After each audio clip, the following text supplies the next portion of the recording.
Terima kasih sekali lagi kepada teman-teman yang sudah bergabung pada diskusi online Kabar Makassar hari ini.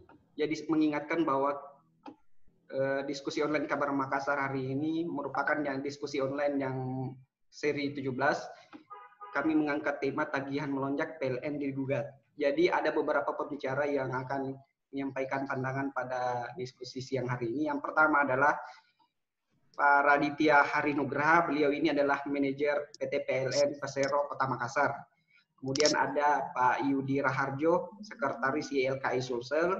Kemudian ada Pak Tajudin Rahman, salah satu advokat yang cukup terkenal di Makassar ini, bahkan nasional. Kemudian ada Dr. Gigi Andi Rahmatika Dewi, beliau ini adalah Ketua Komisi B DPRD Sulsel. Kemudian ada Prof. Aminuddin Ilmar, beliau adalah pakar ilmu pemerintahan Universitas Hasanuddin Makassar. Jadi baik, terima kasih teman-teman.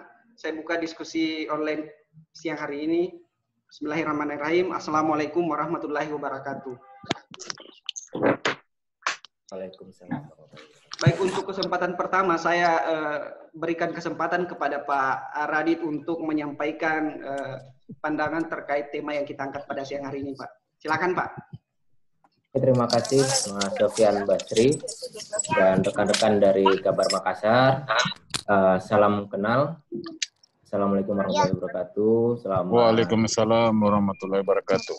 Selamat siang Bapak-Bapak sekalian yang saya hormati, juga rekan-rekan pembicara. Ada Pak Yudi Raharjo. Selamat siang Pak Yudi Raharjo dari YLKI Sulawesi Selatan. Bapak Tajudin Rahman dari Advokat Makassar. Kemudian Dr. Gigi Andi Rahmatika, Ketua Komisi B DPRD Sulsel, dan Profesor Aminuddin Ilmar dari terima kasih atas kesempatan pada kali ini kita bisa berdiskusi dan juga kami diberikan kesempatan untuk menjelaskan kepada rekan-rekan yang hadir dalam kesempatan hari ini, khususnya terkait dengan isu ya yang memang cukup berkembang luas. Apalagi banyak yang sempat dispute bahwa apakah tarif tenaga listrik ini naik, gitu ya, sehingga lonjakan itu dirasakan khususnya kepada masyarakat yang memang menggunakan listrik dengan kWh meter analog. Nah, ini saya perlu jelaskan sedikit bahwa sambil saya memperkenalkan tadi diperkenalkan oleh Pak Sofyan. Saya selaku manajer unit pelaksana pelayanan pelanggan Makassar Selatan, Mas Sofyan ya. Jadi di Kota Makassar itu ada 2 unit pelaksana pelayanan pelanggan. Saya kebetulan di Makassar Selatan. Nah, tapi komposisi pelanggan saya akan coba jelaskan. Di Kota Makassar sendiri itu kami total memiliki 204.953 pelanggan yang terdiri dari listrik token atau listrik prabayar itu sebesar 86.169 dan pasca bayar kami itu 118.784. Nah, yang saat ini sedang dialami oleh masyarakat khususnya terkait dengan lonjakan ini adalah jenis pelanggan yang menggunakan kWh meter pasca bayar atau kita bisa sebut adalah kWh meter analog. Nah, kemudian saya akan sedikit menyampaikan terkait dengan holding statement dari PLN kantor pusat. Jadi perhitungan tagihan listrik itu terdiri dari 2 komponen utama. Jadi yang pertama adalah pemakaian listriknya dikalikan dengan tarif listriknya. Nah, sedangkan perlu kami sampaikan sejak tahun 2017 tarif listrik ini tidak mengalami kenaikan. Jadi terakhir yakni kami mengacu untuk tarif tenaga listrik ini adalah dari Permen ESDM nomor 3 di tahun 2020, bahwa tarif listrik ini tidak ada perubahan secara nilai sejak Januari tahun 2017. Dan juga PLN menegaskan bahwa kondisi saat ini tidak ada kaitan langsung, yakni berkaitan dengan subsidi silang yang dirasakan oleh masyarakat yang menerima subsidi khususnya terkait dengan stimulus COVID oleh pemerintah yang disampaikan oleh Presiden beberapa waktu yang lalu, khusus untuk pelanggan rumah tangga 450 dan pelanggan tidak mampu tarif 900 VA. Kemudian perlu kami jelaskan juga bahwa PLN pada bulan Maret itu kami taat terhadap aturan dari pemerintah, yakni untuk melakukan pembatasan aktivitas yang dilakukan di beberapa kota, khususnya di kota-kota besar. Oleh karena itu, perlu kami sampaikan bahwa sejak di bulan Maret, yang seharusnya petugas-petugas PLN seperti bulan-bulan sebelumnya, sebelum masa COVID ini, kami melakukan pembacaan KWH meter sejak kurang lebih di tanggal 23, itu sudah tidak dilaksanakan sejak di bulan Maret. Nah, itu berdasarkan juga keputusan dari PLN kantor pusat setelah menindaklanjuti dari Satuan Satgas Pusat Penanganan COVID. Kemudian hal ini berlangsung sejak bulan Maret, kemudian bulan April, dan yang terakhir adalah bulan Mei, kita sudah melakukan kembali pencatatan ke rumah warga. Jadi di bulan Mei ini kita sudah mulai mencatat, di akhir bulan kita catat, dan hasil pencatatan di bulan Mei itulah terbit, yakni rekening bulan Juni, yang saat ini cukup banyak dipertanyakan oleh masyarakat, khususnya pengguna listrik KWH meter analog tadi. Kemudian hal ini pun perlu kami sampaikan bukan hanya berlangsung di negara kita saja. Jadi bukan hanya di Indonesia yang menerapkan mekanisme seperti ini. Tapi di beberapa negara-negara di luar juga melaksanakan protokol serupa, yakni pembatasan aktivitas untuk pencatatan KWH meter. Nah, pada masa melaksanakan pembatasan aktivitas secara langsung tadi, sebenarnya PLN ini sudah memberikan kanal-kanal informasi atau kita swab pencatatan KWH meter yang dilakukan oleh pelanggan itu sendiri. Jadi beberapa informasi terkait dengan pelanggan bisa melakukan dokumentasi stand KWH meternya, kemudian dikirimkan ke kanal WhatsApp yang sudah disiapkan oleh PLN di kantor pusat, itu maka akan menjadi stand real yang nantinya akan terbit di rekening tagihan listrik kita. Jadi ada poin di mana yang mengalami lonjakan tadi itu tidak secara keseluruhan pelanggan dengan KWH meter analog. Tapi pelanggan-pelanggan yang telah mendapatkan informasi untuk melakukan swab pencatatan KWH meternya kemudian dilaporkan kepada PLN, itu dia posisi sampai dengan saat ini itu tidak mengalami lonjakan karena dia sudah real mendapatkan kondisi tadi. Nah, itu terkait dengan poin tadi. Sedikit saya tambahkan, Mas Sofyan, jadi peta sebaran lonjakan, ya. Jadi dari total pelanggan kami 118.000 tadi yang menggunakan KWH meter analog, itu 77% itu dalam kondisi normal, atau sebenarnya dia tidak mengalami lonjakan antara bulan Maret, April, Mei, dan Juninya dia kurang lebih sama. Itu adalah dari mekanisme perhitungan rata-rata 3 bulan sebelumnya sesuai dengan ketentuan yang diberlakukan oleh PLN kantor pusat. Sedangkan sisanya 23% itu mengalami lonjakan yang variatif, ada yang kenaikannya 20-50% atau bahkan ada yang di atas 200%, itu ada sebanyak 3% dari pelanggan kami tadi. Dan saya sedikit tambahkan terakhir sebelum closing ya, sebelum nanti ditanggapi oleh narasumber lain. Jadi kami juga sampai dengan saat ini melihat kondisi tadi, itu kami juga sudah melakukan upaya penyelesaian ya bagi pelanggan-pelanggan yang sudah baik datang ke kantor melalui kanal WhatsApp yang kami buka melalui call center 123. Jadi total ada laporan yang masuk sebanyak 3.073 pelanggan. Dan alhamdulillah ini sudah kami selesaikan sebanyak 3.042. Jadi memang masih ada 31 pelanggan yang memang harus kami cek bersama dengan pelanggan ke lapangan, meyakinkan bahwa stand yang tadi dan rekening tadi memang sudah sesuai. Mungkin itu sedikit gambaran awal. Baik, Sofyan, terima kasih. Terima kasih Bang Radit.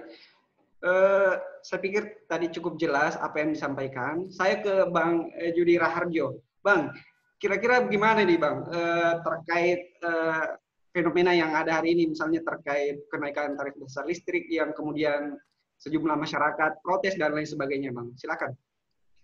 Ya, pertama-tama kita mesti lihat dulu bahwa ini satu hal. Sejak dulu PLN itu seringkali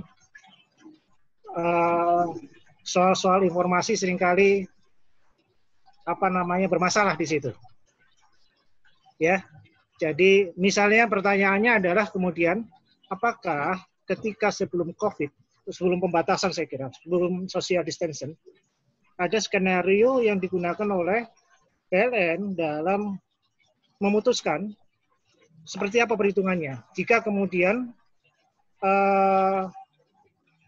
para pencatat meter itu tidak hadir di rumah konsumen, itu juga bagian yang paling penting juga ditanyakan sebenarnya untuk PLN.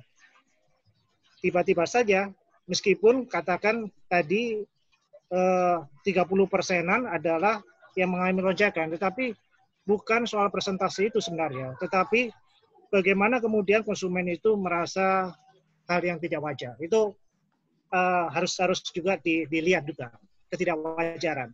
Yang kedua, ini posisinya asimetri itu bukan aja PLN dengan konsumen sebenarnya, juga antar konsumen misalnya, yang terinformasi secara baik dan yang tidak terinformasi. Misalnya tadi dikatakan bahwa oke, yang terinformasi bisa ke kanal WhatsApp, tapi bagaimana yang lain? Gitu. Itu yang juga harus dilihat oleh PLN. Yang ketiga, saya pikir adalah kita juga evaluasi lah. Yang 900 itu atau yang 490 ada nggak yang komplain? Itu kalau 450 kemudian tidak komplain, itu juga ada masalah gitu loh. Maksud saya adalah mereka itu kan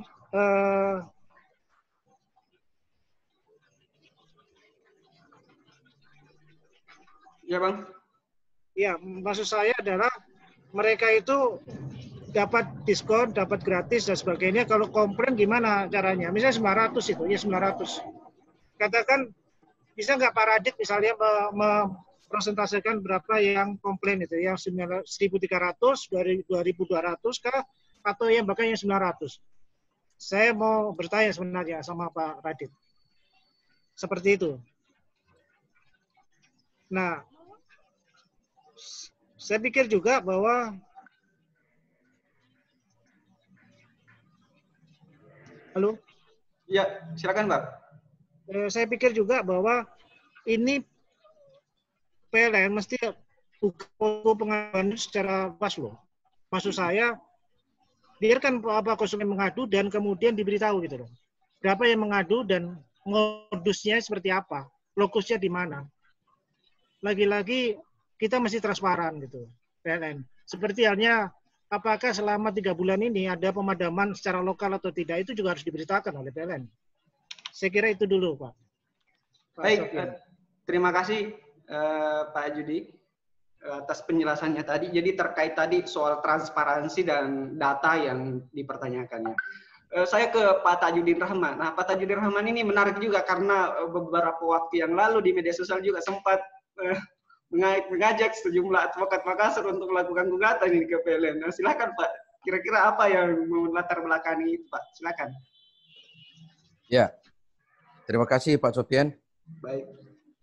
Pak Raditya. Begini, jadi saya ini selaku praktisi, yang namanya PL ini itu bukan barang baru sama saya. Ya, mulai dari saya sendiri kepada klien saya sampai pada urusan pembangunan infrastruktur BBL saya tahu rahasianya. Di PL itu banyak koruptor itu. Karena saya yang nangani. Ya, jadi Pak Raditya jangan banyak bicara sama saya tahu PLN. Baru-baru ini ada klien saya, bulan 2, langsung tiba-tiba diperiksa rumahnya, usahanya, orang tidak tahu apa-apa, tiba-tiba dibongkar, kemudian dituduh melanggar bahwa ada santolan. Saya disuruh keberatan, sandiwara saja. 2 tahun yang lalu, itu ada restoran itu, klien saya juga, saya protes, saya libutin, dari tagihan 180 juta, dia turunkan 18 juta, karena saya ributin. Saya pribadi sekitar 5 tahun lalu, juga kantor saya, karena atas nama perseroan, dia kira bukan saya punya, yang semula, itu ketika dia akan mengganti meterannya, dia bilang ini mau diganti. Saya bikin berita acara. Beberapa bulan kemudian, karena saya punya sekretaris tidak bayar terus dibongkar, tiba-tiba saya ditagih 250 juta. Alasannya bahwa itu saya punya meter tidak kelihatan sehingga pencatatnya tidak catat 5 tahun. Lalu saya komplain, kemudian dia bilang, catat ini Pak Radia. Yang kepala waktu itu di bagian selatan, manajernya adalah Saudara Syukur. Enak aja dia bilang, Bapak mau bayar berapa? Saya bilang sama Syukur, ini uang negara, 5 tahun kamu biarkan kepada saya. Bagaimana caramu mempertanggungjawabkan keuangan negara kepada Badan Pemeriksa Keuangan setiap tahun? Kau biarkan ada sama saya. Saya akan menyurat, saya lapor ini PLN kepada Badan Pemeriksa Keuangan. Langsung dia bilang kepada saya, Bapak mau bayar berapa? Emangnya negara mau diurus kayak begitu-gitu? Nah ini Pak Raditya, jangan bohong sama saya. Kalau saya tahu rahasia PLN. Saya yang nangani itu pemasangan kabel di bawah tanah Tanjung Bunga Bontoala. Itu nilainya kalau tidak salah pengadaan kabel itu adalah 80 miliar. Pemasangan 20 miliar. Saya kebetulan pengacaranya bekas GM pada waktu pemasangan. Itu kabel di sana tidak bisa dipasang karena pengadaannya itu adalah ya 80 miliar adalah kabel yang harus digantung di atas. Dipasang di bawah tanah meledak. Sampai sekarang tidak ribut karena banyak orang disogok. Ini sudah meninggal GM yang saya bela. Saya tahu rahasia. Dan kabel-kabel yang tidak dipasang itu ada di gudang PLN di Tasni. Saya pergi lihat sama wartawan.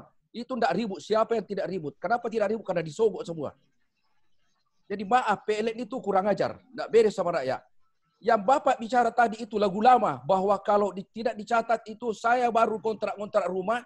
Semula rumah itu kosong. Kemudian saya datang terus banyak tagihannya. Dia bilang tukang catatnya tidak catat. Waktu itu belum ada undang-undang perlindungan konsumen. Sekarang Pak Raditya, ada undang-undang nomor 8 tahun 1999. Anda merugikan konsumen. Jika Anda tidak melakukan perbuatan yang Anda punya kewajiban dan Anda hasil kewajiban itu merugikan konsumen, Anda tanggung jawab. Jangan begitu caranya. Dan itu tadi pembicara terdahulu, Pak Yudi. Kan yang Bapak tadi katakan itu seharusnya dia sebelum terjadi ini, pada waktu sudah masuk kopi, dia harus menyatakan bahwa kepada seluruh pelanggan kami tidak melakukan pencatatan. Nanti kalau ada apa-apa, saudara akan begini. Sekarang baru jawab, karena itu lagu lama. Tidak ada alasan selain itu. Itu dibikin-bikin saja. Saudara mengatakan begitu. Apakah seluruh Indonesia itu PSBB? Bohong kau. Bohong itu Direktur Niaga. Dia enak saja menyamaratakan bahwa seluruh Indonesia. Padahal tidak seluruh Indonesia itu PSBB. Bagaimana yang di kampung sana? Sekarang Pak, sudah ada di status WA saya dengan saya punya follower saya di Facebook, sudah 211 orang yang mengadu kepada saya. Besok itu akan datang banyak di kantor saya dan saya undang saudara datang di kantorku di Selasa. Mungkin belum terima surat saya. Kalau saudara tidak datang, saya akan datangi di kantor saudara dan saya akan demo. Dan saya sudah persiapkan kelas action. Ini tidak main-main karena saya akan berikan pelajaran PLN. PLN ini kurang ajar. Enak saja kepada rakyat. Kalau rakyatnya, kalau kita terlambat didenda, kalau dia berbuat jahat, dia enak saja, sembarang dibicara. Ya, jadi inilah saya pikir, kalau saudara ngurus negara kayak begini ini, masa sudah negara, ini kan sekarang sudah canggih ya, kok pencatatnya kayak gitu-gitu. Harusnya kan sekarang, PLN itu kalau tidak mau menggunakan pencatat seperti itu, seharusnya negara mengadakan sistem informasi yang tidak perlu menggunakan catatan manual. Gitu ya. Terus selanjutnya begini. Saya maunya PLN itu kalau ada masalah mestinya PLN itu mengundang pelanggan untuk menjelaskan siapa-siapa pelanggan yang bermasalah atau tidak bermasalah sebelum ada kegiatan atau masalah yang seperti ini harusnya itu diumumkan dulu. Jangan setelah ada masalah baru bikin alasan lagu lama. Ini kan kuno. Alasan yang namanya pencatatan ini yang tidak dicatat tahun 1982, 83, 85 saya sudah alami yang begini ini. Kuno ini. Maka saya mengatakan bahwa itu Direktur Niaga yang ngomong di televisi atau di mana-mana itu bohong itu. Kenapa saya katakan bohong? Karena PSBB itu kan hanya tidak semua provinsi juga, tidak semua juga daerah. Dia harus samaratakan. Tidak semua orang work from home. Baik, Pak. Saya sekarang sampaikan. Sekarang ini ada senter ATM yang datang mengadu sama saya. Itu senter ATM kan tidak ada bergerak di situ di dalam, tidak ada penambahan. Kok dari 400 menjadi 1.400.000? Saya punya pembayaran listrik mulai dari tahun lalu sampai saat ini tidak ada masalah sampai bulan April. Kok tiba-tiba bulan Mei naik padahal yang dulu sama saja. Itu kan berarti tidak beres. Ada apa? Dan data yang dia kemukakan kepada kita itu asbun saja, asal bunyi. Tidak jelas. Jadi saya minta maaf ya Pak Raditya, ini PLN ini saya tidak, bukan pribadi Anda ya saya ini ya, bukan pribadi. Ini masalah yang saya soroti di sini adalah kebijakan PLN yang tidak benar. Jadi kalau sama saya ini, borok-boroknya PLN sama saya. Ini bagus saya bongkar sekarang ini. Memang sudah lama saya tunggu. Dan ini sekarang sudah ada puluhan pengacara yang akan bergabung dengan saya untuk menggugat PLN. Saya kira terima kasih sementara. Baik, terima kasih Pak Tajudin Rahman. Jadi ada beberapa poin tadi yang disampaikan terkait, yang pertama terkait kebijakan PLN, kemudian transparansi anggaran, kemudian sistem informasi yang baik. Saya pikir cukup jelas tadi apa yang disampaikan Pak Tajudin Rahman. Baik, saya ke Ibu Rahmatika Dewi. Ibu, kira-kira di DPR sendiri bagaimana, Bu? Apakah sudah ada laporan juga dari masyarakat misalnya terkait lonjakan tagihan listrik ini, Bu? Silakan, Bu. Baik, terima kasih. Assalamualaikum warahmatullahi wabarakatuh. Selamat siang, salam sejahtera untuk kita semuanya. Yang saya hormati para senior saya, Pak Taju, beserta yang lain yang sempat hadir pada diskusi kita siang hari ini. Sebelumnya, banyak selain dari masyarakat yang datang untuk menyampaikan aspirasi di DPRD, kami juga secara pribadi anggota DPRD Provinsi Sulawesi Selatan sudah menerima banyak sekali keluhan masyarakat lewat WA ataupun sosial media yang kami punyai. Jadi memang makanya saya sampai pernah bikin video di sosmed saya menyampaikan keluhan saya dan keberatan saya kepada pihak PLN yang melakukan perubahan kebijakan secara mendadak tanpa kita ketahui yang menyebabkan kenaikan tarif listrik hampir di semua rumah tangga. Terus terang, selain menjadi anggota DPRD Provinsi, saya juga mewakili kaum ibu-ibu yang sangat terdampak dengan adanya kenaikan tarif yang secara mendadak seperti ini. Jadi, yang paling utama sih sebenarnya adalah kebijakan ini yang dianut oleh PLN yang sebelumnya melakukan catat meter secara manual datang ke rumah, terus tiba-tiba merubah dengan mengira-ngira rata-rata pemakaian selama 3 bulan, ini sama sekali tidak disosialisasikan dengan baik, sehingga banyak sekali masyarakat yang tidak mengetahui kebijakan tersebut, sehingga kami tiba-tiba disuguhkan tagihan bulan Mei itu sampai terkaget-kaget. Ada yang naik sampai 200%, 500% gitu. Dan itu tanpa ada persiapan di saat masa COVID di mana segala sesuatunya sangat sulit. Baik. Sehingga memang ini menambah beban kami. Kemudian yang paling utama adalah sebenarnya PLN dalam hal ini harus bersedia melakukan transparansi data, mulai dari data tagihan, berapa jumlah pemakaian, dan tarif yang dikenakan setiap rumah tangga. Karena kasus per kasus itu pasti berbeda-beda. Setiap rumah tangga itu punya kasus yang berbeda. Dan PLN harus bisa menjelaskan kasus per kasus ini. Kenapa ini bisa naik? Kenapa tarifnya, jumlah pembayaran saya sekian, tarifnya sekian. Itu harus bisa dijelaskan secara transparan oleh PLN. Kemudian seharusnya perubahan kebijakan ini kan sudah diperkirakan oleh PLN. Karena kan kita COVID ini sudah hampir memasuki bulan keempat. Jadi pada saat perubahan kebijakan ini, seharusnya PLN sudah bisa mengetahui akan ada kendala nantinya pada saat saya melakukan kebijakan ini. Seharusnya dari awal dilakukan sosialisasi dan lebih awal diberikan solusi pada saat ada persoalan seperti ini. Sehingga masyarakat tidak terkaget-kaget dengan hal ini. Bayangkan, kalau tidak banyak orang yang protes, yang tidak banyak melakukan keluhan, pasti PLN tidak akan melakukan keringanan dengan melakukan cicilan. Sebelumnya tidak ada itu, Pak. Baru setelah banyaknya masyarakat yang mengadukan lewat sosial media ataupun secara langsung di kantor PLN, baru ada kebijakan boleh mencicil. Nah, ini kan buat saya sudah sangat terlambat, Pak, sebenarnya. Dan yang paling penting adalah di era digital seperti ini, seharusnya PLN ini sudah menyediakan aplikasi yang jauh lebih memudahkan kami, para pelanggan, untuk mengecek ataupun melaporkan tagihan listrik bulanan kami. Sehingga keadaan seperti ini, yang tidak bisa ada petugas yang datang ke rumah untuk mencatat segala macam, seharusnya kami bisa mengirimkan umpamanya foto meteran kami ke aplikasi ini. Dan itu disosialisasikan, Pak. Saya saja baru tahu ada aplikasi PLN yang kanal itu yang setiap tanggal 24 sampai tanggal 27 itu difoto terus dikirim kemana gitu, WhatsApp. Itu saya baru tahu. Padahal sebenarnya kalau disosialisasikan dengan baik, kami bisa sebenarnya melakukan itu lebih awal. Jadi untuk saya sebenarnya PLN ini harus banyak-banyak berbenah lah, Pak. Dan Bapak ini harus menerima segala keluhan dan memberikan solusi. Yang paling utama adalah PLN bukan Tuhan, jadi pasti ada salahnya, Pak. Jadi buat Bapak yang mewakili PLN, kalau memang ada, Pak, warga masyarakat yang jumlah tagihannya itu memang salah catat, Pak, tolong dikembalikan dan direvisi tagihannya.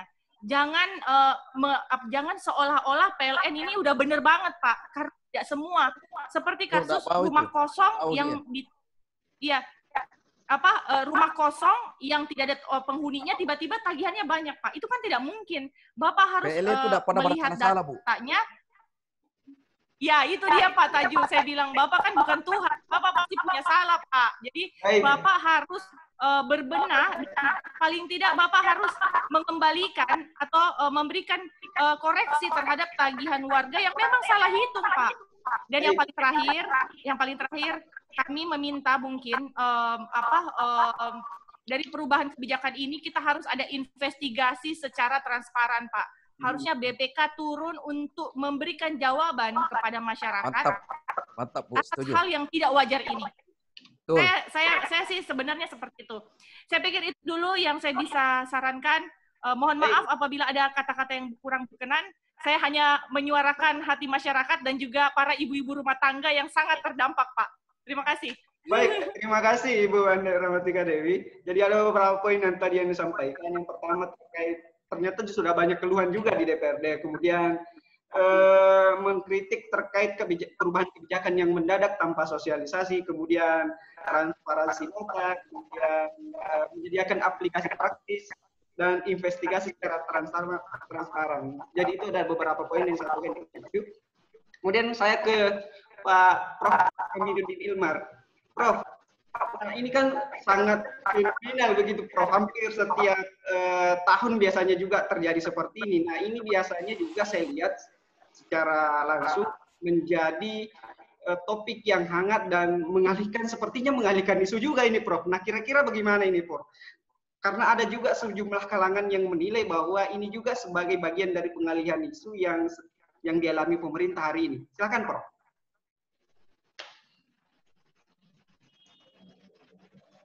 Izin Prof di-unmute dulu, Prof. Terima kasih. Assalamualaikum warahmatullahi wabarakatuh. Para narasumber yang telah memberikan pendapatnya. Saya kira memang apa yang kita lihat dalam konteks melonjaknya biaya listrik yang dihadapi oleh sebagian besar konsumen pelanggan PLN, saya hanya ingin menyatakan begini. Pemerintahan yang baik itu adalah pemerintahan yang bisa mengagregasi kepentingan dan kebutuhan rakyat. Oleh karena itu sebenarnya PLN sebagai bagian dari pemerintahan atau sebagai bagian dari negara sebenarnya, karena PLN ini kan sebagai badan usaha milik negara yang memonopoli pengelolaan listrik negara. Suka atau tidak, ya keluhan-keluhan yang dimasukkan itu memang menjadi persoalan tersendiri. Dan saya kira memang kalau tadi Pak Taju yang lain-lain itu mempertanyakan seperti apa sih sebenarnya sistem pelayanan publik yang dikembangkan oleh PLN selama ini. Karena kita tahu sebenarnya sistem pelayanan publik itu kan ada yang kita sebut dengan standar operasional minimum ya. Jadi ada SOP-nya begitu kan. Nah, SOP inilah menjadi salah satu acuan di dalam memberikan pelayanan kepada publik, khususnya kepada konsumen pelanggan listrik negara. Dan kalau kita melihat pada sisi kepentingan dan menjadi kebijakan pemerintah juga sebenarnya, antisipasi pemerintah itu kan sebenarnya adalah di masa pandemik ini ada kebijakan mengurangkan 50%, kemudian ada kebijakan yang sama sekali dibebaskan, ya, dan tentu saja kemudahan-kemudahan lainnya. Nah, bagi PLN sebenarnya ini sebuah kebijakan dari pemerintah yang seharusnya ditanggapi sedemikian rupa dan melakukan persiapan yang sedemikian rupa pula. Saya tidak tahu apakah PLN di dalam menghadapi masa pandemik ini juga sudah mengeluarkan panduan tata kelola penanganan terhadap persoalan pelayanan listrik ini. Karena itu juga penting sebenarnya. Kalau tidak, ya kita juga bertanya seperti apa. Nah, kepentingan rakyat dalam hal ini tentu kita berharap bahwa pelayanan pengaduan yang dilakukan oleh masyarakat terhadap melonjaknya tagihan listrik, tadi karena misalnya mengikuti protokol, tapi kalau saya membandingkan dengan wilayah misalnya PDAM ya, untuk air, itu kan air tidak mengalami lonjakan begitu kan. Padahal dia juga bagian dari public service sebenarnya. Ya, artinya saya tidak tahu bagaimana membandingkan dua ini, karena kan air juga itu dicatat oleh petugas PDAM. Tapi manual juga, Prof. Manual. Iya, manual juga. Tapi kemudian kelebihan daripada petugas itu tidak dicatat secara manual, itu difoto, Pak Tajuk. Jadi difoto, kemudian dikirimkan ke server, dan dari hasil foto, jadi dia sendiri yang memotret, bukan kita sebenarnya. Betul. Jadi ini kan bagian pelayanan, public sebenarnya, public services. Jadi kalau kita sendiri yang mau sekarang mencatat, kemudian dikirimkan, wah, masih banyak keperluan lain yang dengan alasan pandemik. Saya kira membandingkan dua ini saja, PDAM dengan PLN, kan berbeda menurut saya. Jadi ada kualitas yang berbeda yang disajikan. Nah, padahal kita tahu tidak ada juga lonjakan pemakaian air begitu ya. Jadi tetap dalam hitungan rata-rata begitu. Nah, sehingga dengan demikian menurut saya ini yang memang harus dievaluasi, dilakukan penilaian bagi PLN sendiri sebagai bagian dari pemerintahan negara, karena dia merupakan badan usaha milik negara, tentu kita berharap bahwa PLN melakukan tindakan perbuatan itu berdasarkan pada sisi-sisi kepentingan dan kebutuhan rakyat. Karena pemerintah hadirkan untuk rakyat, ya bukan sebaliknya begitu.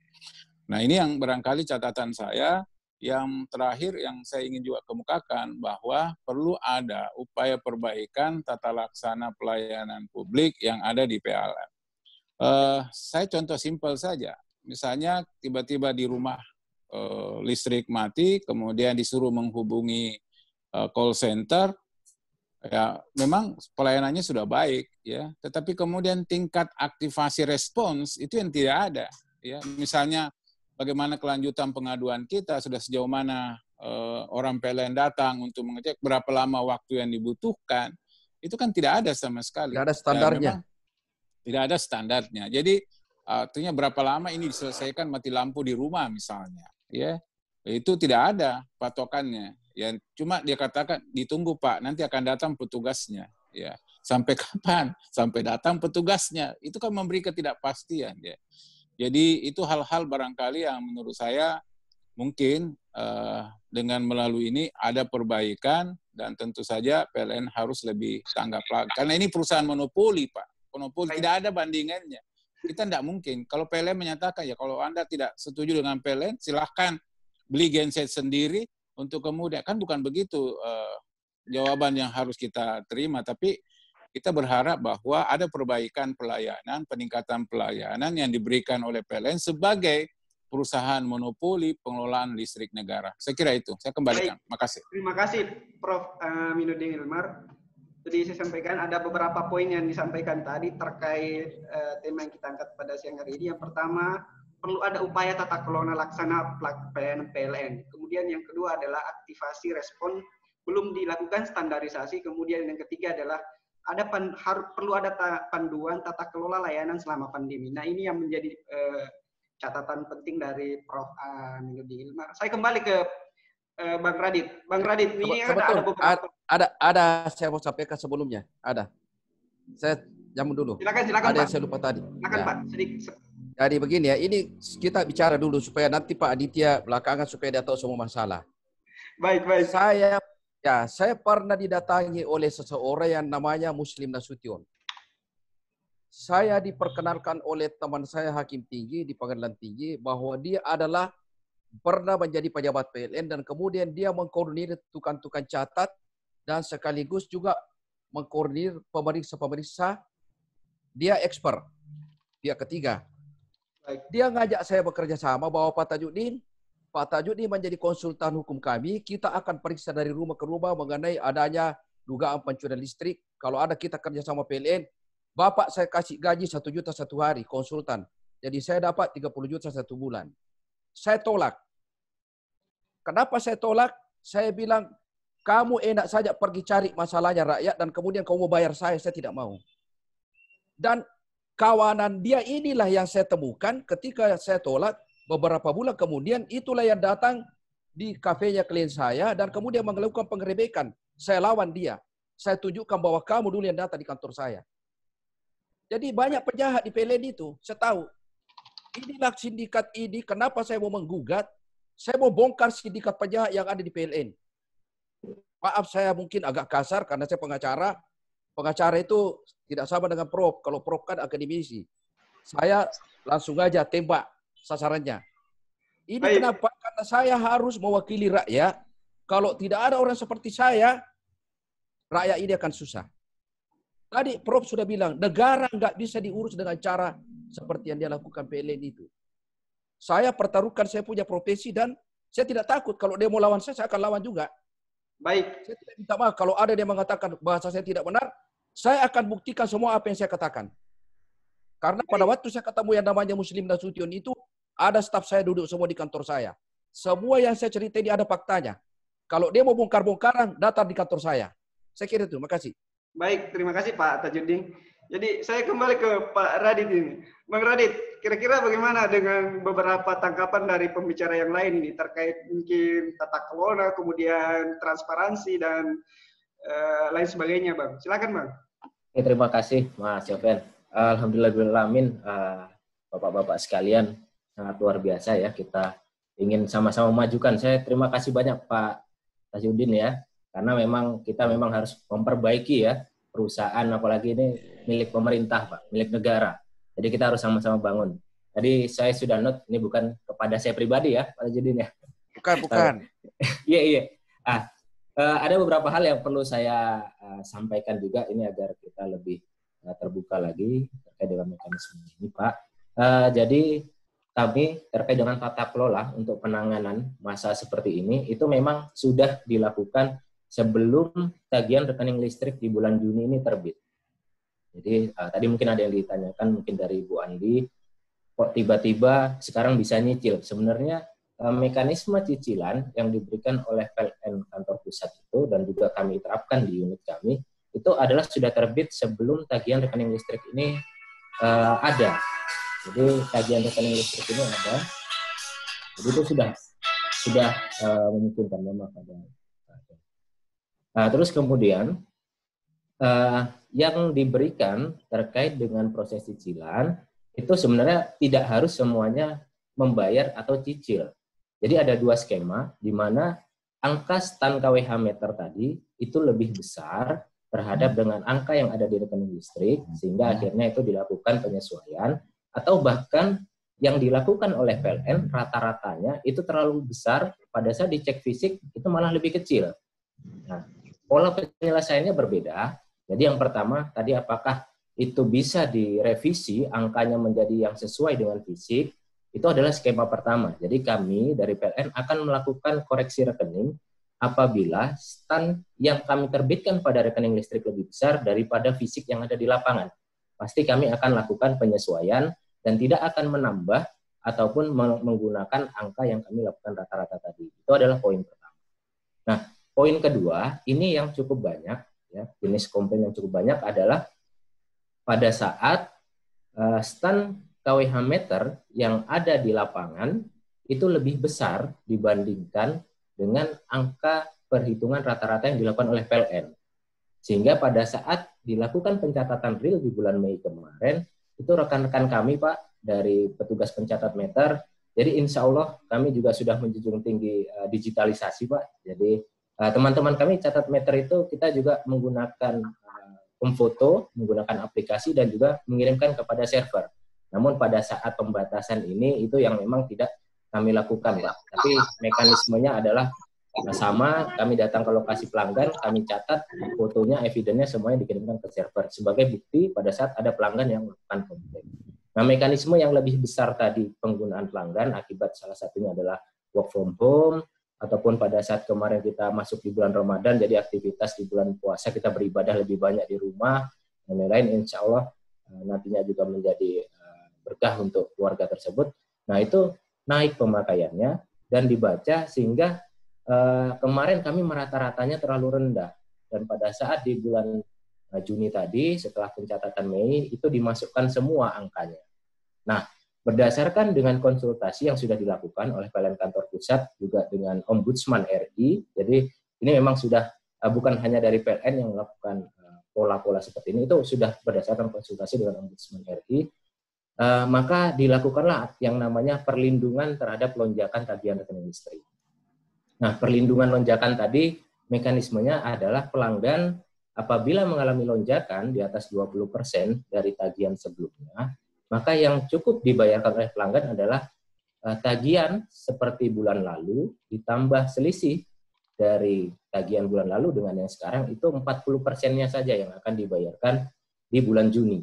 Sisanya yang 60% nanti akan ditambahkan per masing-masing selama 3 bulan ke depan. Jadi kalau seandainya ini Juni, maka nanti tambahan 60% masing-masing di bulan Juli, Agustus, September itu masing-masing tagihan real pemakaiannya akan ditambahkan 20%, 20%, dan 20%. Itu adalah skema penanganan terhadap perlindungan lonjakan. Kalau sudah bayar, dikembalikan. Kalau saya sudah Gimana, bayar, Pak Tajudin? Saya sudah bayar 2.600.000 yang semula cuma 1.400.000. Saya sudah Pak bayar. Ya. Kembalikan buat saya. Terima kasih Pak Tajudin karena memang sudah menyelesaikan proses pembayaran rekening listriknya. Jadi untuk yang sudah terbayarkan Pak, maka nanti akan diperhitungkan di bulan depan Pak Tajudin. Jadi maka nanti apabila nanti kita akan cek mungkin secara langsung ke rumah Pak Tajudin selisihnya berapa. Nah itu nanti kita tidak akan perhitungkan di bulan selanjutnya. Maka yang dilakukan realnya adalah yang tercatat di bulan sebelumnya. Apabila memang terus kemarin saya tanya lagi. Gimana? Ya, bagaimana Pak? ATM center tidak ada orang kecuali orang yang keluar masuk menyetor dan mengambil uang. Dari 400 menjadi 1.400.000. Bagaimana itu? Oke Pak, jadi skemanya sama Pak Tajudin. Jadi mekanisme perlakuan dari perhitungan rata-rata itu sebenarnya kita adalah sama Pak. Jadi kita menghitung 3 bulan pemakaian sebelumnya. Nah apabila terjadi lonjakan seperti tadi, maka khusus dari teman-teman di ATM Center, nanti kita sebenarnya ini bukan hanya menunggu untuk melakukan pengaduan dari pelanggan, tapi kita juga akan menjemput kepada pelanggan. Jadi yang memang tadi masih ada lonjakan di atas 20% dan dari rekan-rekan tadi belum melakukan proses pembayaran rekening listrik, itu kami akan lakukan upaya untuk menjelaskan Pak. Apabila ada ketidaksesuaian, maka nanti kita akan lakukan dalam mekanisme koreksi rekening yang seperti tadi saya jelaskan. Seperti itu Pak Tajudin. Kemudian saya akan sampaikan sedikit tadi ada dari Pak Judi, khusus untuk daya 450 Pak, memang itu adalah masuk tarif subsidi, jadi pelanggan dengan daya tersebut itu tidak terbit atau nol Pak, tagihan rekening listriknya, jadi tidak ada lonjakan ataupun hal yang lain. Kemudian terkait dengan juga sistem informasi Pak ya. Ini yang penting.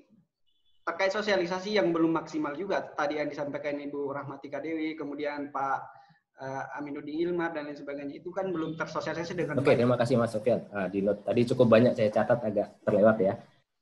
Jadi terkait dengan sosialisasi, memang terus terang kami dari PLN mengakui masih banyak kekurangan Pak dari perusahaan kami, khususnya terkait dengan sosialisasi awal Pak. Namun hal tersebut sudah dilaksanakan, namun belum masif sampai dengan seluruh pelanggan mengetahui tentang kebijakan-kebijakan dan juga program yang dilakukan oleh PLN. Oleh karena itu, kami selalu menambah layanan ataupun membuka kanal-kanal informasi. Kenapa pada saat ini kami juga ingin memberikan informasi kepada rekan-rekan yang ada di sini adalah untuk memperbanyak informasi-informasi terkait dengan kebijakan kami. Jadi selain kontak center 123, untuk informasi-informasi sosialisasi lainnya yang secara aktif dilakukan oleh PLN, kami pun bekerja sama dengan rekan-rekan media. Oleh karena itu, domain dari PLN Kantor Pusat menjelaskan terkait dengan kebijakan-kebijakan tadi. Kemudian di masing-masing unit kami juga memiliki yang namanya media sosial itu, jadi baik berupa Facebook, Instagram, terus kemudian di surat kabar itu informasi-informasi terkait dengan rencana, terus kemudian kanal pengaduan dan mekanisme lainnya terkait dengan PLN itu kami terus sampaikan. Dan saat ini kami pun di seluruh unit kami sudah memiliki WhatsApp group khusus dengan stakeholder dengan harapan dengan pemerintah daerah, dengan tingkat kecamatan, kemudian tingkat lurah, dan lain-lain, kami bisa masuk lebih intens sehingga nantinya rekan-rekan di pemerintahan daerah sampai dengan tingkat kelurahan ini bisa sebagai penyambung lidah PLN untuk memberikan informasi kepada warga secara menyeluruh. Memang ini harus sesuatu hal yang kami bangun secara terus-menerus sehingga mekanisme komunikasi dan sosialisasi ini bisa sampai kepada pelanggan secara langsung. Dan kami di PLN sedang mengembangkan yang namanya New PLN Mobile, dan ini ada di App Store yang nantinya akan segera tayang, walaupun sekarang kami sudah memiliki, namun ini sedang diperbarui sehingga nantinya semua pelanggan itu memiliki ID-nya masing-masing dan bisa melihat secara real time pemakaian rekening listriknya, kemudian pengaduan pun bisa dilakukan di situ, sampai dengan pembayaran rekening listrik bisa dilakukan juga hanya dengan menggunakan handphone saja. Itu mungkin Mas Sofyan. Mungkin ada lagi yang terlewat? Baik, terima kasih. Ada yang saya mau tanggapi Pak Sofyan. Baik, silakan Pak, silakan Pak.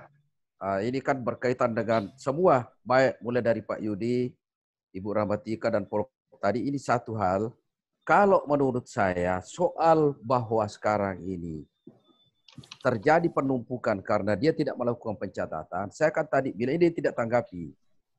Kan saya mengatakan ini lagu lama, tahun 80-an ketika saya mengontrak rumah yang semula rumah kosong, kemudian dia mengatakan seperti itu. Termasuk ada teman saya namanya Nasaruddin Pasigai, dia punya rumah di Samata, rumah kosong 1,8 juta, rumah kosong. Maksud saya begini, saya menganggap PLN ini hanya mencari justifikasi argumentasi terhadap keadaan yang terjadi sekarang. Sebenarnya menurut saya ada sesuatu yang dia sembunyikan ini. Karena dia tidak bisa jawab bagaimana terjadi terhadap daerah atau kota di Indonesia yang tidak ada PSBB dan tidak ada work from home. Baik. Termasuk juga yang tadi saya katakan soal ATM center yang tidak ada di situ from home. Kan di sana kan sejak lahir ATM-nya itu listriknya kan begitu-gitu juga. Ini nggak bisa dijawab. Kenapa bisa terjadi begini? Ada apa gerangan PLN dia lakukan, tiba-tiba orang naik semua. Apakah memang ada sesuatu teknologi yang dia lakukan kita tidak tahu, atau memang sengaja kasih naik? Kan sekarang ya dia mengatakan bahwa tarif listrik tidak naik, tapi tagihan naik. Apa bedanya tagihan naik dengan tarif listrik tidak naik? Ini kan pembodohan sebenarnya menurut saya. Jadi saya kira mungkin tapi Pak Catu. Ya, silakan Prof. Mungkin kalau rumah kosong, pemiliknya harus lapor lagi ke PLN, Pak. Nah inilah saya bilang kesalahannya. Ini saya pikir bagus saya diskusi dengan Prof. Jadi kan mestinya begini, kalau berdasarkan Undang-Undang Nomor 8 Tahun 99 tentang Perlindungan Konsumen, kesalahan pelaku usaha jangan dibebankan kepada konsumen. Jadi seharusnya saudara PLN ini dibayar ganti rugi kepada saya karena dia merugikan saya. Kan seharusnya tadi, makanya tadi Pak Yudi juga bilang, Prof. Ibu Rahmatika juga tadi bilang, kan seharusnya sebelum terjadi ini, seharusnya kan dia mengatakan bahwa menjelang perhitungan untuk karena ada COVID, PLN tidak akan melakukan perhitungan manual. Jadi mohon maaf nanti itu akan begini. Kan tidak, sekarang kan dia cuma cari justifikasi saja. Baik. Jadi menurut saya ini argumentasi dibikin-bikin, pembodohan. Baik. Terima kasih. Baik Pak.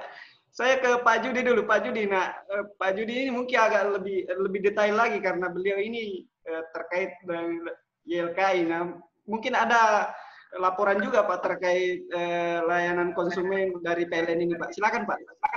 Sebenarnya laporan yang secara real ke YLKI ya, melalui media sosial dan sebagainya ya. Sekarang udah zamannya udah lagi ke kantor YLKI gitu. Mereka bisa ngomong sendiri ke PLN. Nah, masalahnya satu. Yang tadi dibilang pada Judi benar bahwa ada gugatan sebenarnya, itu menarik sebenarnya. Maksud saya akan bisa memajukan PLN. Bagaimana cara mereka membuat protokol tentang transparansi itu. Oke. Misalnya, Pak Prof juga mengatakan soal SOP. Misalnya, saya mengadu ke PLN, berapa lama? Cepat dan tuntasnya itu berapa lama? Itu juga mesti ada gitu loh. Oke. Itu mutu layanan loh. Itu aku bilang ini mutu layanan yang mestinya dipajang di setiap kantor PLN. Kalau perlu di kantornya security di PLN itu dipajang. Ini mutu layanannya apa SOP-nya dari PLN supaya konsumen tahu semua. Misalnya gini, Mas Pak Sofian ya. Tadi cicilan 40%. Dan 60%-nya dicicil bulan berikutnya. Itu kan juga akan membebani masyarakat kalau masyarakat nggak punya etikat juga untuk menghemat listrik gitu. Oke. Kalau kemudian itu 60%, 40% oke kita bayar bulan ini, kemudian 60% bulan depan. 60% dicicil misalnya 30. 2 bulan itu kalau kita dengan pemakaian yang biasa-biasa, konsumsi yang biasa, bisa sampai cepat gitu. Itu dipikirkan nggak gitu? Apakah itu dipikirkan oleh masyarakat? Ya itu sudah masalah. Baik. Ya. Ya. Baik Pak Judi, terima kasih atas saya ke Ibu Rahmatika dulu. Ibu Rahmatika, nah bagaimana ini Bu terkait beberapa tanggapan tadi dari Bang Radit terkait misalnya dengan 40%, yang 60% cicil dan lain sebagainya. Nah, kira-kira situasi dan kondisi masyarakat bagaimana hari ini, Pak? Karena kan ini mungkin tidak semua masyarakat mendapatkan informasi secara detail terkait skema yang diberlakukan oleh PLN ini. Silakan. Baik, terima kasih. Sebenarnya saya tidak terlalu puas dengan jawaban yang diberikan oleh Pak Raditya ya, karena banyak sekali. Jadi kasus per kasus Pak. Jadi tidak semua disamaratakan seperti penjelasannya Bapak bahwa ini akumulasi dari bulan-bulan sebelumnya dan nanti kalaupun dia ada salah catat dia akan diakumulasikan ke bulan depan gitu. Wah itu tidak menyelesaikan masalah Pak, karena di saat ini semua orang susah Pak karena adanya pandemi ini. Seharusnya PLN juga menjadi bagian pemerintah yang memberikan keringanan, paling tidak hal seperti itu yang kami rasakan ibu-ibu rumah tangga. Kalau kami mungkin masih ada pekerjaan Pak, jadi masih bisa makan tiap hari. Tapi untuk teman-teman yang hari ini di PHK, dirumahkan, ditambah dengan tagihan listrik yang begitu memberatkan, Bapak tidak berada di posisi itu. Pasti Bapak tidak tahu bagaimana rasanya menjadi mereka. Nah, yang paling penting sebenarnya adalah tidak boleh Pak, kalau Bapak salah catat Pak, kembalikan uangnya orang. Tidak boleh Bapak bilang ini sudah benar Bu, Ibu tinggal membayar cicil saja untuk dikasih keringanan. Kalau ada yang salah, tolong dikembalikan. Karena sekali lagi PLN bukan Tuhan, pasti ada salahnya Pak. Jadi buat saya, kalau kita mau ini terang benerang, lakukan investigasi, BPK, Kejaksaan, polisi silahkan investigasi, kasih lihat semua data yang sebenar-benarnya kepada masyarakat untuk menjawab semua keraguan kami terhadap PLN. Mungkin itu Pak. Baik, terima kasih Bu Rahmatika Dewi. Saya mau nyambung. Saya ke Prof. Aminuddin Ilmar dulu. Pak. Silakan Prof. Nah terkait ini Ibu Rahmatika ini ngotot sepertinya untuk dilakukan investigasi baik BPK, kepolisian dan lain sebagainya. Pendapat itu. Bagaimana ini Prof? Silakan, ya Prof. Saya kira kan Ibu Ramatika anggota Dewan, bisa menggunakan instrumen lembaga untuk kemudian memanggil aparat penegak hukum, memerintahkan untuk melakukan pengusutan. Itu salah satu.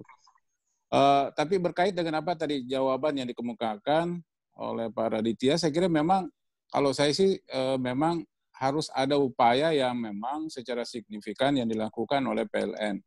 Baik. Kalau saya sih ini kan case by case sebenarnya.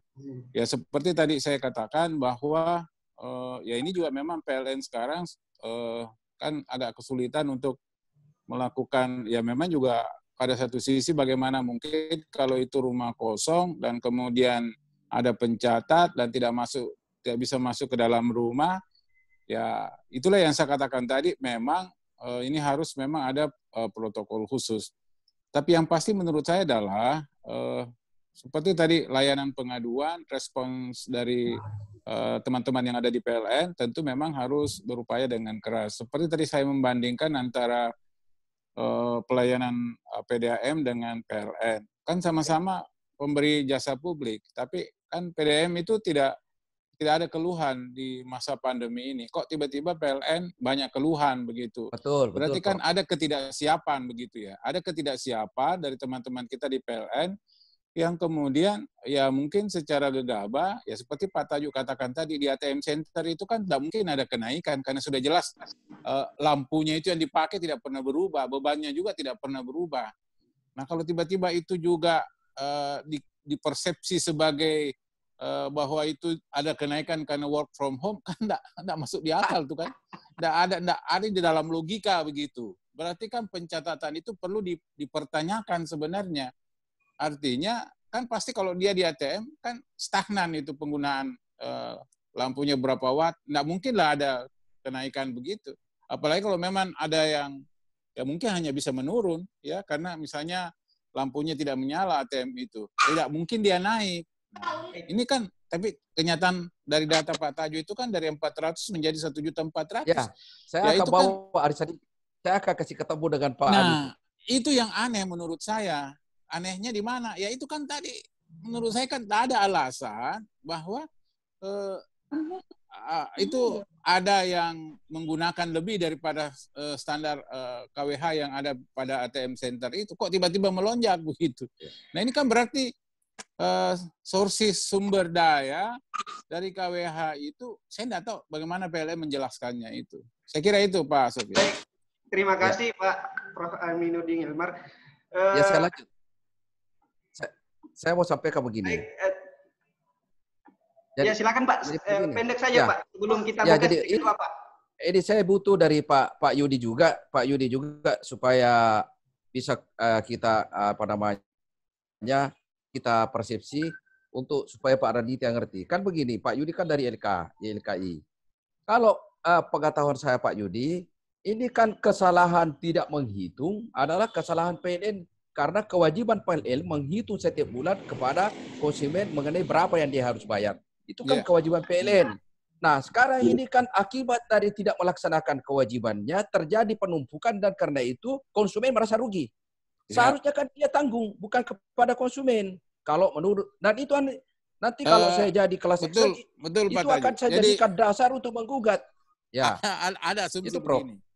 Kan kalau kita makan di restoran, selalu ada pengumuman, kalau Anda tidak mendapat stroke, maka Anda gratis, ya, Anda gratis makan, ya. Mungkin juga porsinya seperti itu, bagian dari pelayanan sebenarnya bahwa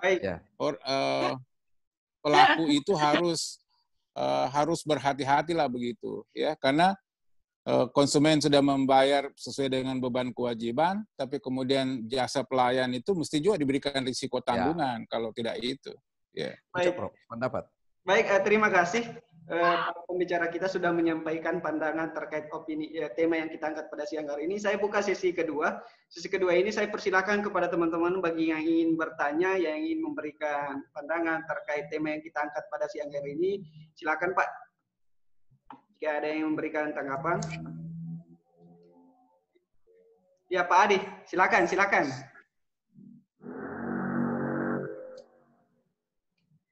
Di-unmute dulu Pak Adi, silakan Pak. Ya. Oke, cek. Ya. Ya, Assalamualaikum warahmatullahi wabarakatuh. Waalaikumsalam warahmatullahi wabarakatuh. Ya, mungkin saya sudah mengalami dari bulan kemarin, Pak ya. Pembayarannya itu saya rasakan naik. Harusnya berkurang pembayaran saya. Kenapa? Karena ini yang saya tempat tinggali adalah sebagai tempat usaha juga. Baik. Nah, dari bulan April kan itu udah tutup, kita tidak buka tempat usaha saya. Pemakaian listrik tentunya berkurang. Karena saya tinggal di tempat usaha juga, Pak ya. Nah, Betul. Nah, ternyata begitu keluar tagihan jujur, tagihan mes saya nggak telat bayar, Pak. Bayaran saya sama dengan bulan-bulan sebelumnya. Berarti tidak ada pengurangan biaya listrik, padahal saya kurang pakai listrik. Baik.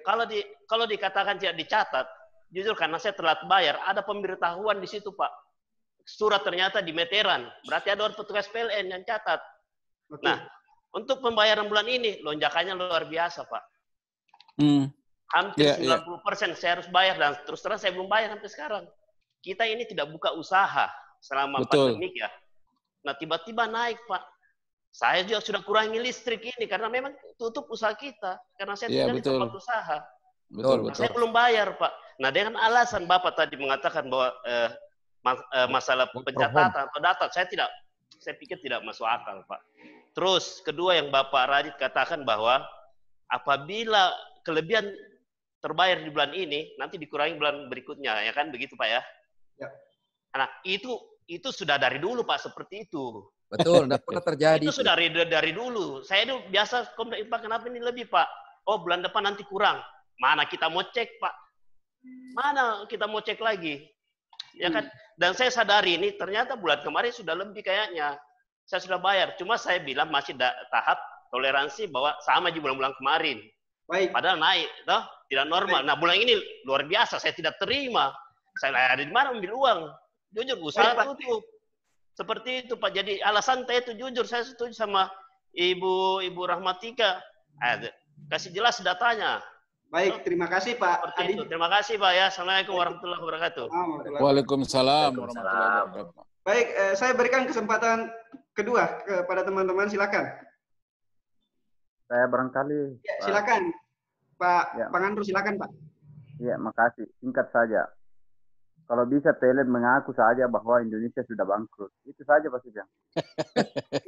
Baik.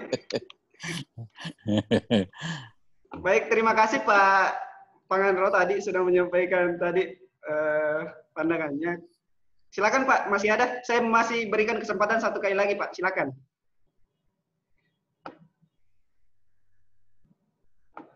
Baik, saya pikir dua dulu. Nanti kita buka sesi selanjutnya kalau memang belum ada. Jadi ada beberapa pertanyaan. Saya langsung ke Pak Manajer PLN area Selatan nih, Makassar Selatan. Silakan Pak Radit. Terkait ada dua tadi. Ini yang pertama terkait sistem layanan yang kurang transparan begitu yang masih dipertanyakan. Kemudian yang kedua, ini pertanyaan nilai sebenarnya. Apakah PLN sudah bangkrut? Ada juga itu bebannya itu kenapa dibebankan kepada Pak Sofian? Yang tadi pertanyaan saya, kenapa dibebankan kepada pelanggan dia punya perbuatan? Silakan Pak Radit, silakan. Oke, makasih Mas Sofian. Tadi terima kasih Pak Adi sama Pak Pangaro ya untuk pertanyaannya. Jadi memang untuk penyelesaian permasalahan lonjakan rekening listrik ini memang tidak bisa saya pukul ratakan untuk melihat antara satu pelanggan dan pelanggan yang lain. Memang cukup berbeda Pak, cukup berbeda. Apalagi tadi Pak Adi sampaikan bahwa sebenarnya di sana juga termasuk dengan tarif kategori bisnis yang pada saat ini sudah melakukan pengurangan gitu ya Pak Adi ya. Nah, oleh karena itu memang beberapa proses aduan yang masuk ke kami sudah sebanyak 3.000 pelanggan, itu memang kita selesaikannya adalah satu persatu melihat langsung kondisi yang dialami oleh pelanggan itu sendiri.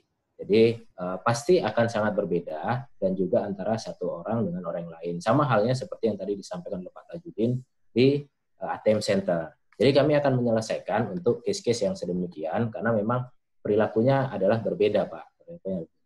Dan tadi yang sudah disampaikan Pak Adi, tadi sampai dengan saat ini mungkin masih belum menyelesaikan tagihan rekening listriknya, Pak Adi ya. Jadi nanti bisa kita sampaikan ke saya. Bisa Pak Sofian juga punya nomor saya, jadi silahkan nanti terkait dengan penyelesaian case by case yang memang sampai dengan sekarang masih belum puas, kami dari PLN ada kewajiban untuk menyelesaikan itu, Pak. Jadi seperti tadi saya sampaikan, masih ada 31 pelanggan yang memang belum puas, ya, karena belum tentu skema yang sudah diberikan oleh kami dari PLN itu bisa diterima oleh masyarakat.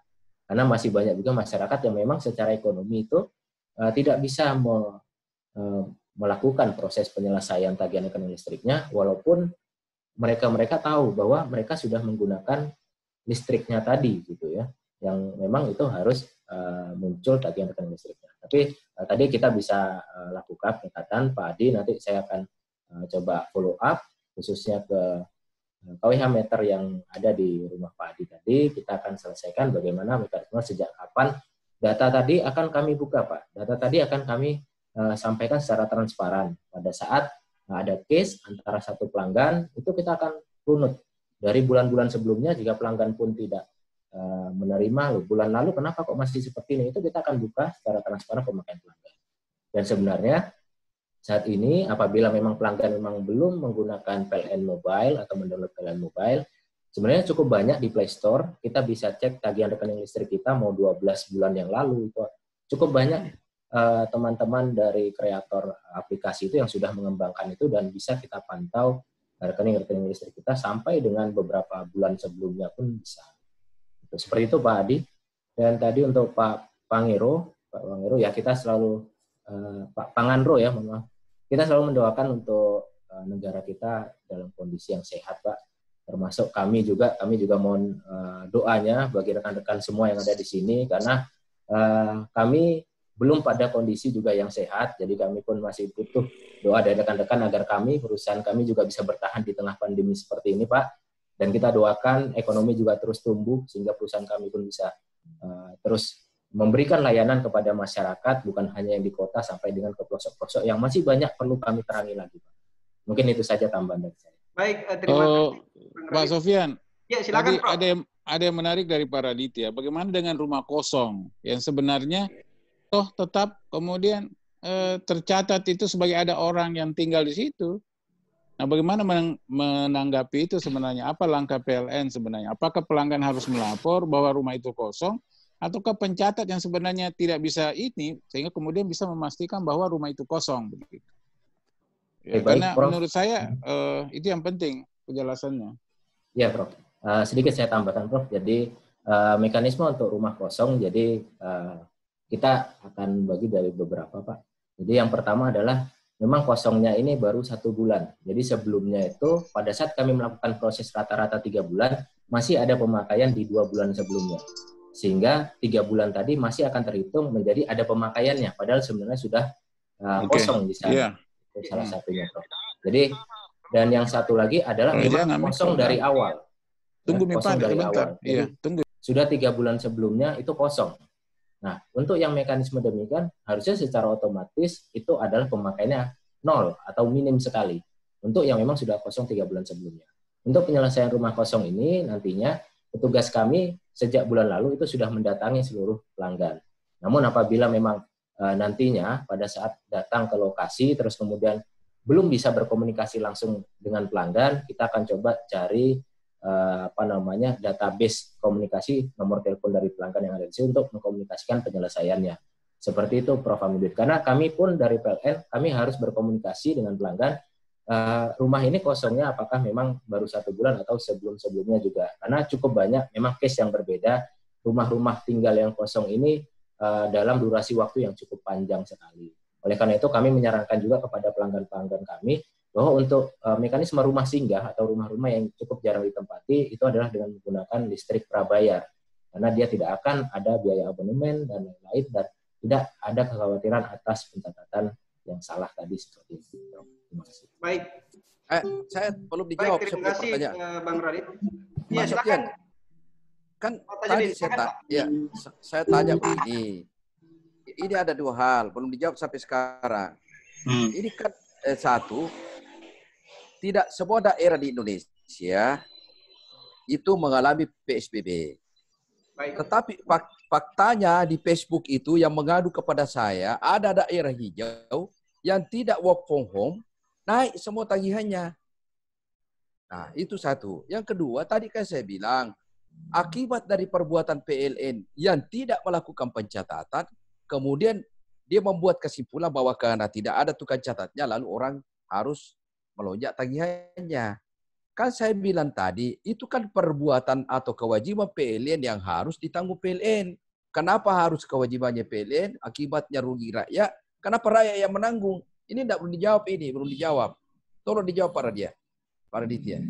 Terima kasih Pak Tajudin. Langsung dari pembicara ini, Pak Tajudin. Silakan Pak. Saya coba jawab Pak Tajudin ya. Jadi pertama terkait dengan daerah-daerah yang tidak bisa disamakan. Jadi kapan lagi tadi kita adili Pak Raditya kalau bukan sekarang? Oh iya. Kita berdiskusi Pak. Siap Pak Tajudin. Oke Pak, jadi saya sedikit memperkenalkan diri Pak Tajudin ya. Jadi saya sebenarnya ini di Kota Makassar ini belum ada dalam waktu 7 hari ini Pak. Kebetulan saya sebelumnya adalah manajer di Palopo Pak. Nah, kebetulan kita di Sulawesi Selatan, kita tahu bahwa Palopo adalah zona hijau Pak ya, untuk sampai dengan kemarin ada kasus COVID. Oke, jadi saya sedikit menjelaskan, mohon maaf tidak menjelaskan Makassar.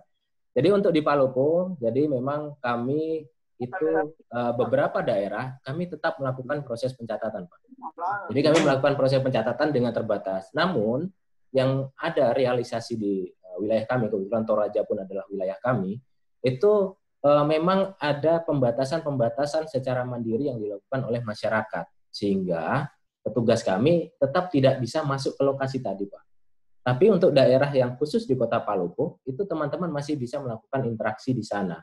Namun itu pun hanya berlangsung di bulan pertama. Setelah itu kemudian juga sama kita melakukan proses. Jadi ada juga case-case walaupun memang daerah tertentu itu dia belum PSBB, tapi masyarakatnya yang beberapa melakukan penutupan secara terbatas. Jadi memang ada yang melakukan di proses di rata-rata, ada yang enggak untuk case yang demikian untuk zona hijau. Namun memang tidak bisa disamaratakan untuk seluruh se-Indonesia Raya itu adalah dengan case yang serupa, Pak Tajudin. Oke, terus kemudian yang kedua adalah terkait dengan yang tadi seperti kalau misalnya nggak dapat struk gratis gitu ya Pak Tajudin ya? Bukan. Kan ini kan mohon maaf. Tidak mencatat, kewajiban PLN itu mencatat. Ya. Lalu karena dia PLN tidak melakukan kewajibannya sehingga terjadi lonjakan tagihan, kan secara bukan logika. Kalau berdasarkan Undang Nomor 9 tahun 99 tentang Undang Nomor 8 tahun 9 tentang perlindungan konsumen, itu harus pelaku usaha yang tidak melaksanakan kewajibannya kepada konsumen itu harus bertanggung jawab dan memberikan ganti rugi kepada konsumen. Bagaimana itu? Oke, makasih Pak Tajudin. Jadi ini berkaitan dengan tadi Prof.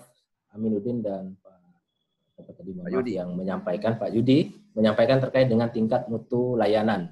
Pak Tajudin. Jadi di PLN sebenarnya kami bukan berjalan sendiri, walaupun kami monopoli, tapi kami juga diatur, khususnya dari Kementerian ESDM, dari Dirjen Gatrik. Nah, itu memang ada beberapa item-item indikator terkait dengan bagaimana layanan terhadap masyarakat tadi itu bisa meningkat dengan membuat suatu tingkatan mutu. Nah, untuk yang mendapatkan proses terkait dengan kompensasi, Pak, kompensasi atas tidak tercapainya tingkat mutu layanan, itu adalah untuk item apabila terjadinya padam listrik yang cukup lama, seperti yang kita ketahui beberapa waktu yang lalu, Kota Jakarta itu mengalami padam yang cukup lama sekali, sehingga itu adalah diberikan kompensasi tadi. Untuk kasus terkait dengan... Tunggu dulu Mas Radit, berapa lama tuh? Siapa? Kalau padam lampu berapa lama kompensasinya? Oke, 1-2 jam?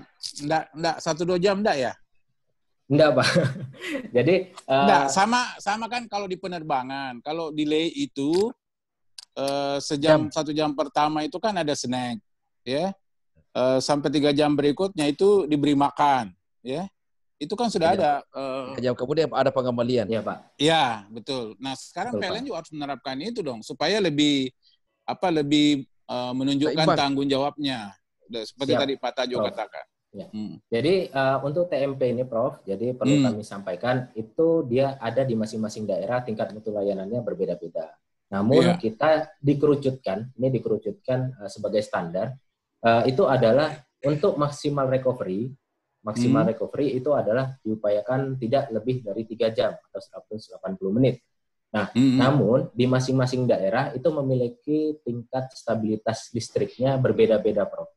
Oleh karena itu, misal contohnya kita yang ada di Kota Makassar dengan yang ada di daerah yang secara pasokan listriknya masih belum kuat, itu tingkat mutu layanannya akan berbeda. Dan itu ada di masing-masing unit layanan, tingkat mutu layanannya yang sudah di statement, dan hal ini dilaporkan kepada Dirjen Kementerian ESDM untuk masing-masing daerah tadi.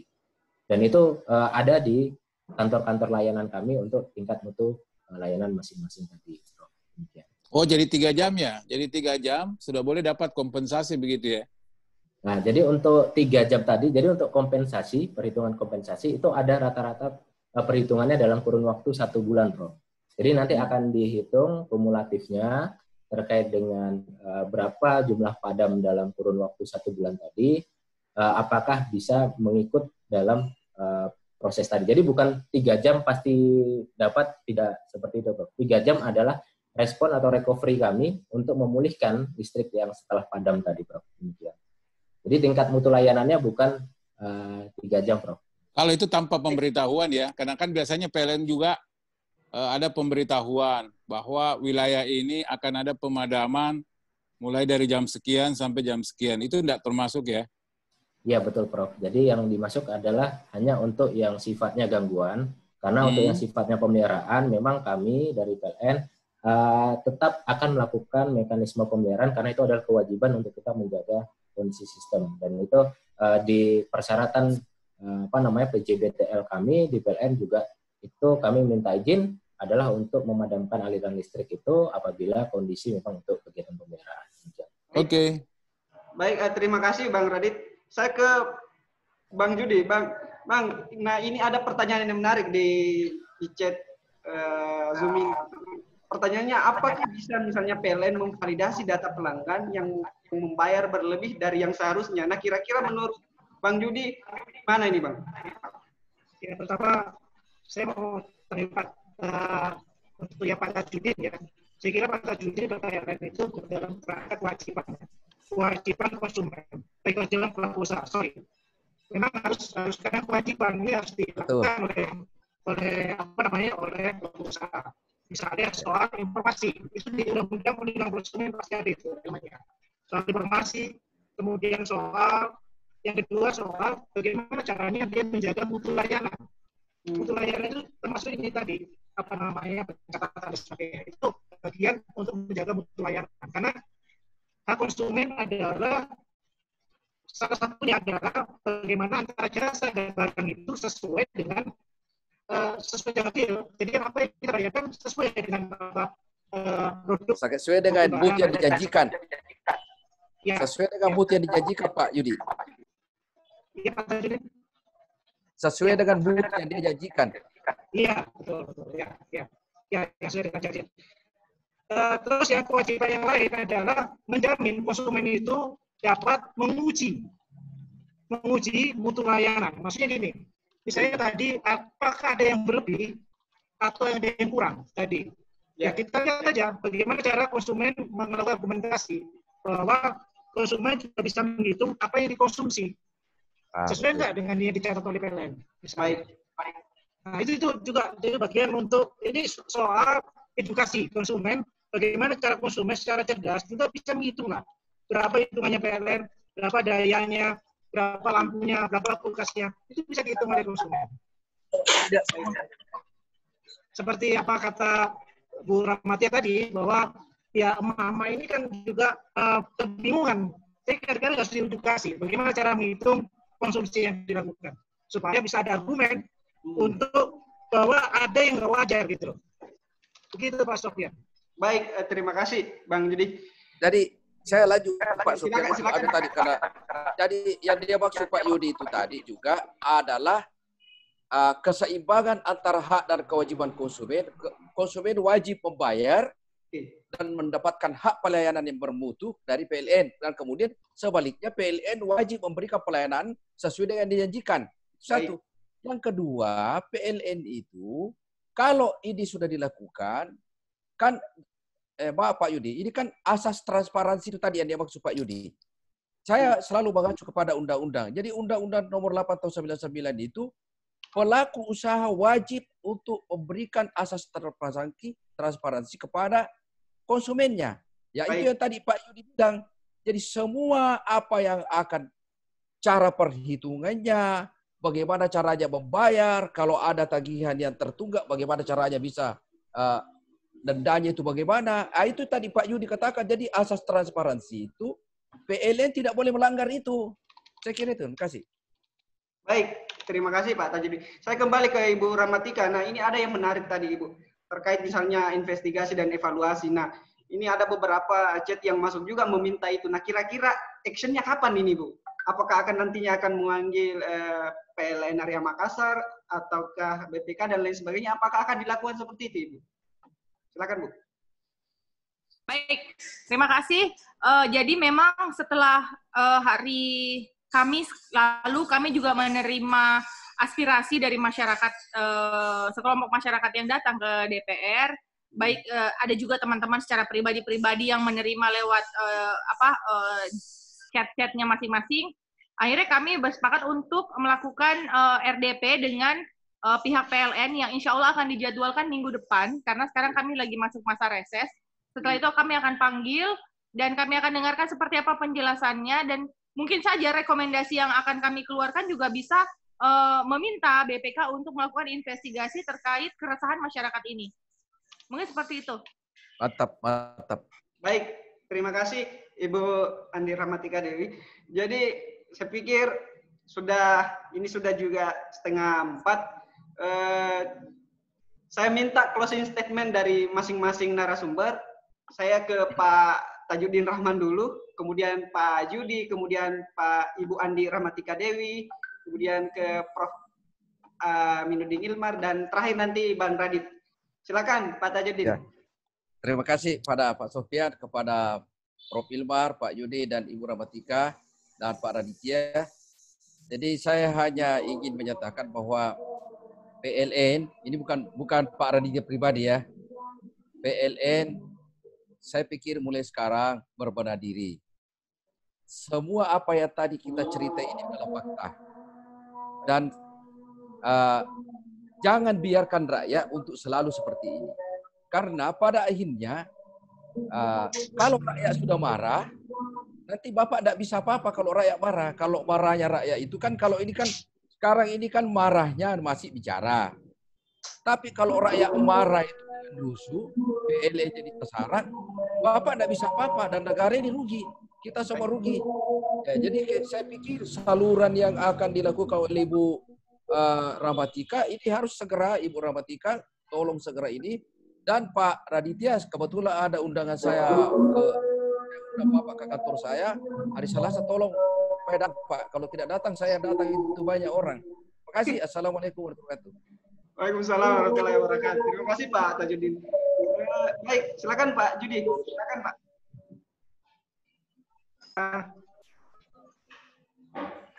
Ya, saya pikir pertama kita memang awal ini kasus ini karena ini bagian untuk perbaikan ke PLN, dari kerja PLN.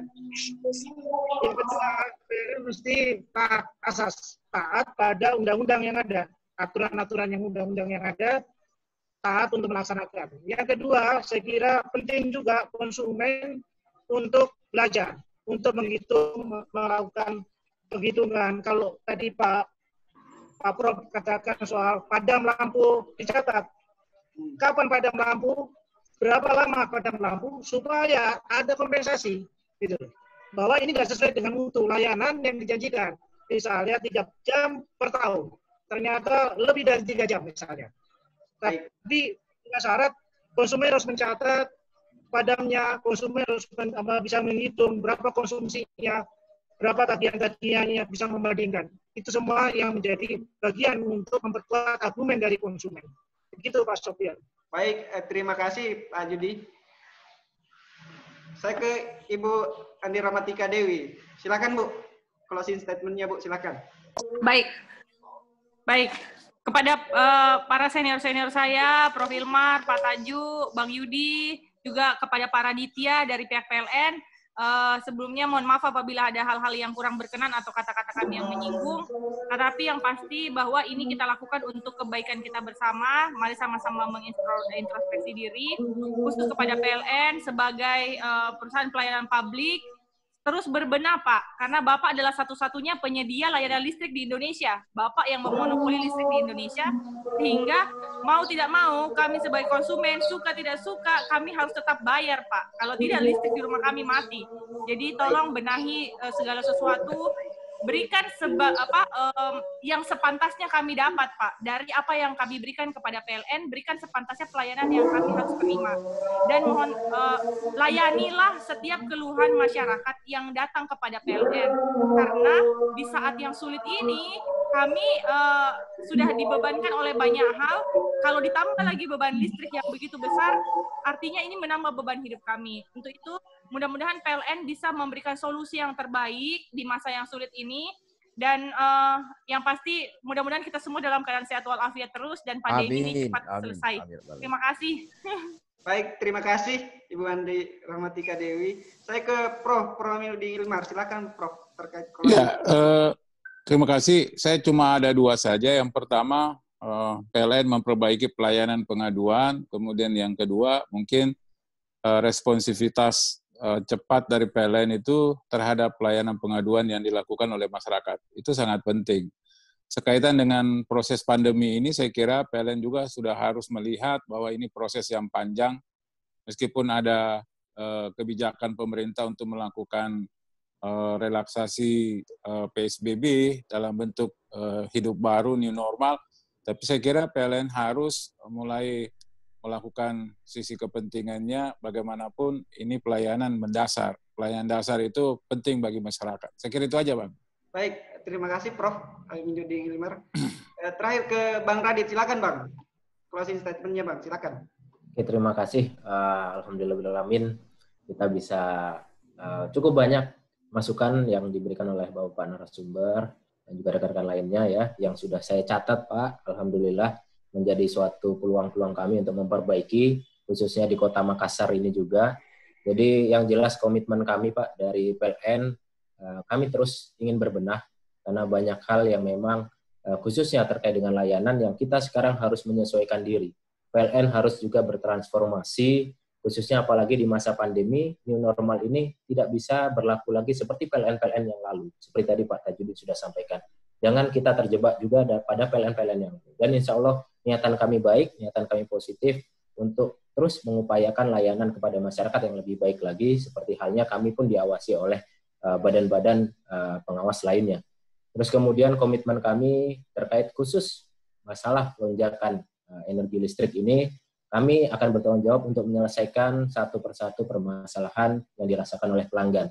Jadi memang apabila ada pelanggan yang memang tidak sesuai dan dia memang meminta untuk melakukan pemeriksaan terkait dengan KWH meter kami, maka kami pun akan melakukan pemeriksaan kesesuaian dari KWH meter tadi. Dan ini memang sudah jalan di beberapa pelanggan yang tidak menerima kondisi lonjakan tadi dengan mengasumsikan bahwa KWH meter yang berfungsi secara tidak normal, itu kita lakukan juga pemeriksaan secara langsung di rumah pelanggan, disaksikan oleh pelanggan.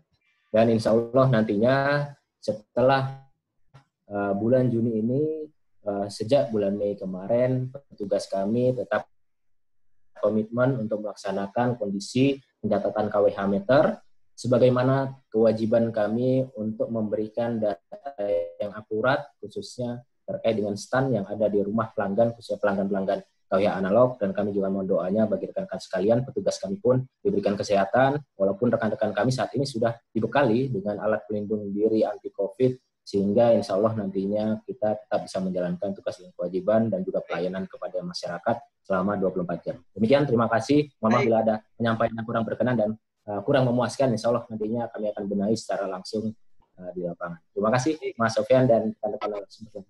Baik, terima kasih. Terakhir sekali saya ucapkan terima kasih kepada 5 narasumber kami, dari ada Pak Tajudin Rahman, kemudian Pak Judi Raharjo, ada Ibu Rahmatika Dewi, ada Prof. Aminuddin Ilmar, dan Bang Radit.